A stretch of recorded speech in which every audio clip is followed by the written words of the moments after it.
ജീവിതം എന്ന് പറയുന്നത് സങ്കടങ്ങളും സന്തോഷങ്ങളും വിഷമങ്ങളും എല്ലാം നിറഞ്ഞതാണ്.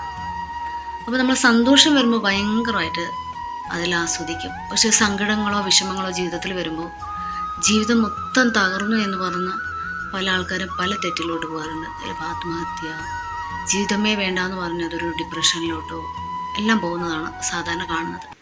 നമ്മൾക്ക് ഈ ഒരു വിഷമം വരുന്ന സമയത്ത് അല്ലെങ്കിൽ ഒരു സങ്കടാവസ്ഥ വരുന്ന സമയത്ത് നമ്മൾ ചിന്തിക്കുക, ഇത് എന്തോ ഒന്നിൻ്റെ നല്ലതിൻ്റെ തുടക്കം മാത്രമാണ്. അതായത് നമുക്കൊരു വിഷമം തന്ന് നമുക്കൊരു സന്തോഷത്തിലേക്കുള്ള ഒരു വേ മാത്രമാണെന്ന് മനസ്സിൽ വിചാരിച്ച് മനസ്സിനെ പാകപ്പെടുത്തി ആ സ്ട്രോങ് ഉള്ള മനസ്സുമായി മുന്നോട്ട് പോകും. ഡെഫിനറ്റ്ലി നമ്മൾ ഉദ്ദേശിച്ച ആ സന്തോഷത്തിലോട്ട് നമുക്ക് എത്താൻ പറ്റും. കാരണം മനസ്സെന്ന് പറയുന്നത് നമ്മൾ ഉദ്ദേശിക്കുന്നതിന് അപ്പുറത്തൊരു പവർഫുള്ളൊരു സംഭവം. സോ നമ്മൾ ടെൻഷൻ അടിക്കുമ്പോൾ നമ്മുടെ ലൈഫേ ഫെയിലിയറാണ്.